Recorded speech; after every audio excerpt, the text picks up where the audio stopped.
Friends, in our previous video we were discussing about the constant volume and constant pressure process, and we related the energy exchange or the energy changes in a process when a process is constant pressure and a process is constant volume. So for a constant volume process, we could see that the changes in energy was equal to changes in its internal energy, total internal energy, and for a constant pressure process, the changes in energy is equal to change in total enthalpy. Now, since we don't have the enthalpy or internal energy meters, we need to convert the expression for enthalpy and internal energy changes into measurable properties.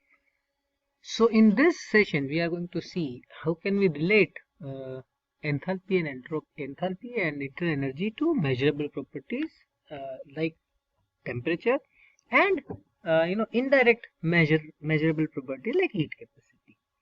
So heat capacity is something which I think most of us are aware about.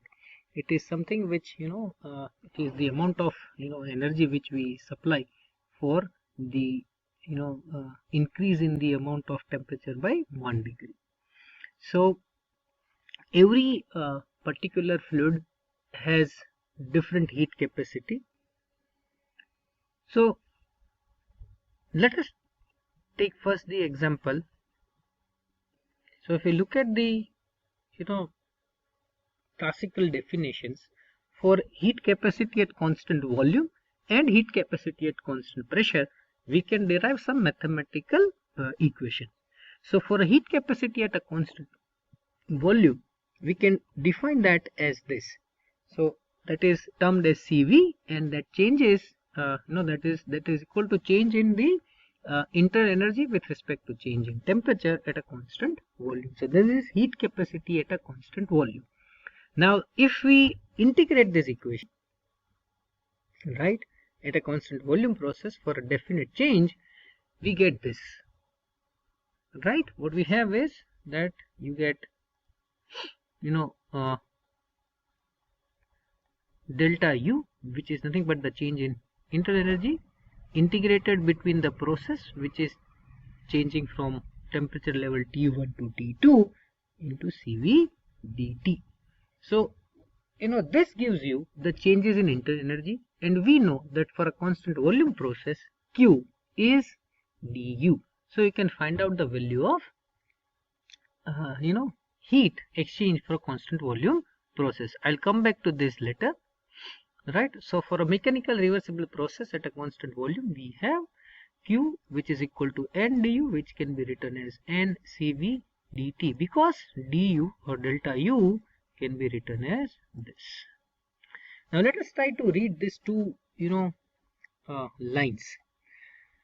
This equation, that is change in internal energy, right, at constant volume process, can be obtained from T1 to T2 CV dt. Now this equation can be used even when the process is not truly constant volume, but initial and final volume are same. That means, suppose I have a process which goes from 1 to 2 to 3. So here it is V1, here it is V2, and here it is V3, where V3 is equal to V1. So this overall process is not a classical constant volume process, because the volume changes from V1 to V2, where V2 is not equal to V1, right? And then it goes to V3, where V3 is equal to V1. So actually the process is not constant volume, but if I want to find out delta U for this entire process, that is from 1 to 3, since initial and final volume are same, we can write this equation. The reason for that is that U is a state function. U doesn't depend on the path it has taken. So for all practical purposes, for finding out the changes in internal energy, you can say that it is T1 to T2 CV dt, whether the process is actually constant volume or not. But when I want to find out the change in energy associated with this process, that is Q12 and Q23, I cannot say that this entire Q will be equal to this. That is, I can't say that the change in energy or exchange in energy when the process goes from 1 to 3 will be equal to integral T1 to T2 CV dt. Reason for that is very simple, and the reason for that is that Q is a path function. It doesn't depend on the state only, and hence if the process is not truly constant volume process, we cannot apply this part of the equation. Delta U is always NCV dt, but that delta U will not be equal to Q if the process is not classically constant volume process. So whenever you want to find the expression for delta U, if the initial and final volume are same, you can use this. There is no need for the process to be constant volume process. Only thing it requires is that the initial and final volume will have to be same, because U is a state function. But if you want to calculate the value of Q using this equation, that is Q is equal to N delta U, this portion of the equation is only valid if the process is constant volume process, right? So what have we done is, in our previous video we have seen Q is equal to N delta U for a constant volume process, and in this video we have seen that delta U can be obtained as N T1 to T2 CV dt, and CV values can be further either can be obtained as a constant value, or CV can be again related to temperature. Fine, and hence now we will be in a position to calculate the value of Q for a given constant volume process. And in the same way, this is something which I have tried to explain, like for the calculation of property changes, an actual process may be replaced by another process which accomplishes the same changes in state. So we will be able to see this in a few of the examples which we'll take, that even if the process might be going through various, so we can convert a same process into various stages. Like if there is a process going from P1 to P2, you can convert it to a two-step process where there will be like this is P1 T1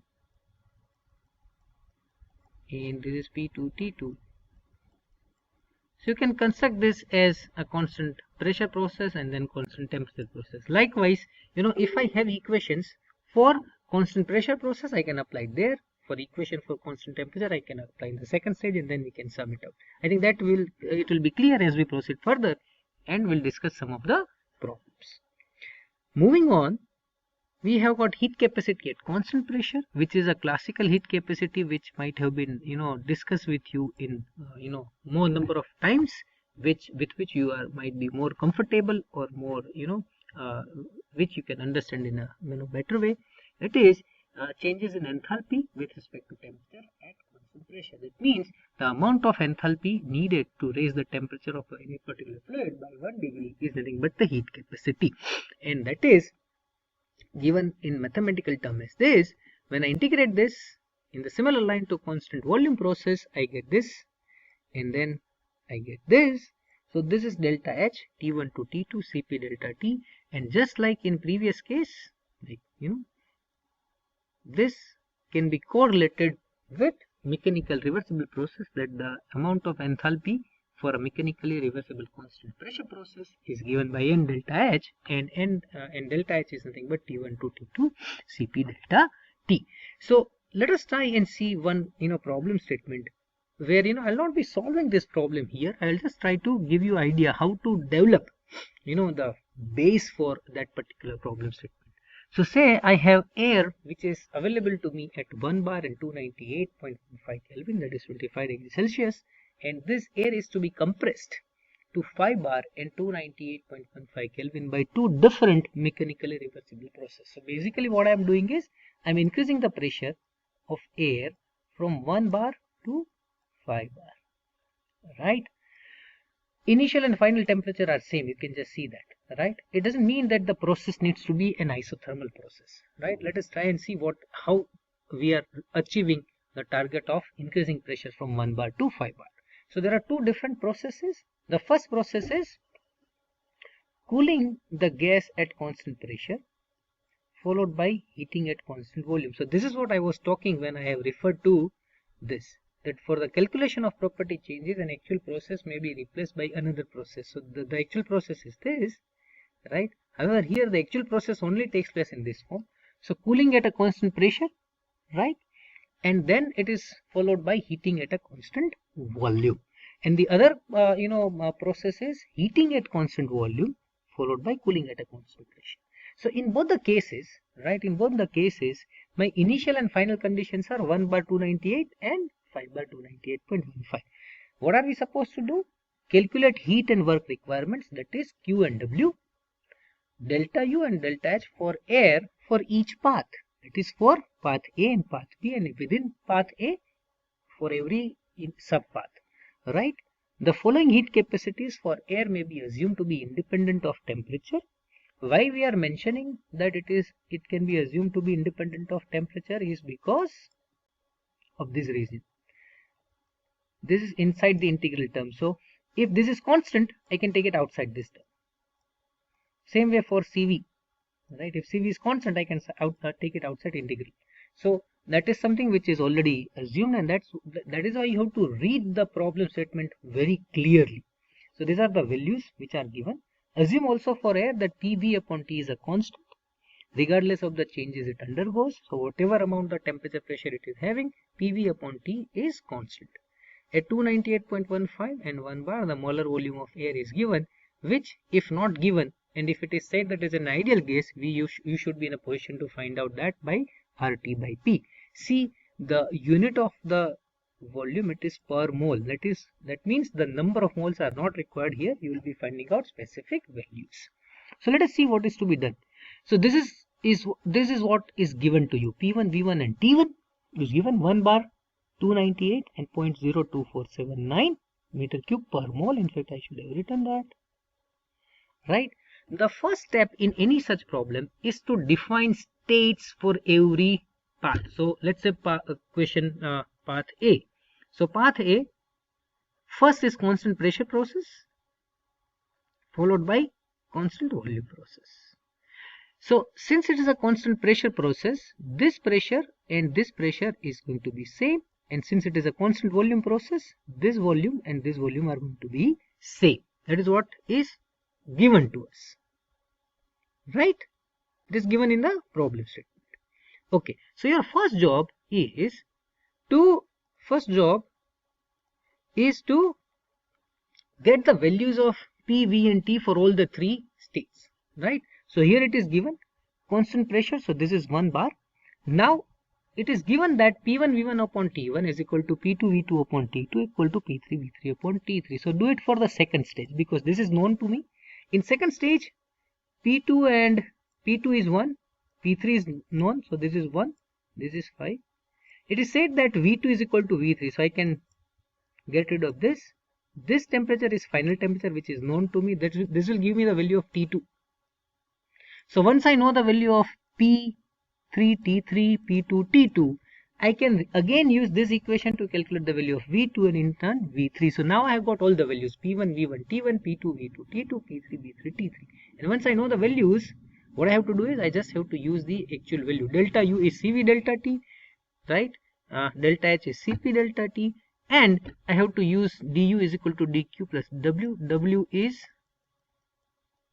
integral P dV is what I know. Delta U is q plus w. So I have to use some equations which are there, and I can solve this entire piece of problem. So I just have to make sure that if it is a constant pressure, delta H equal to Q equal to Cp dt, right? And for this it is delta U equal to Q equal to Cv dt. I can find out the work. Here work is 0, here work is P delta V. So I got delta U, Q, W and delta H for the entire piece of process. So this kind of problems can be solved by generating first the states and then using proper equations. So I think the things would be clearer to you as we proceed further and we'll solve some more problems. Thank you.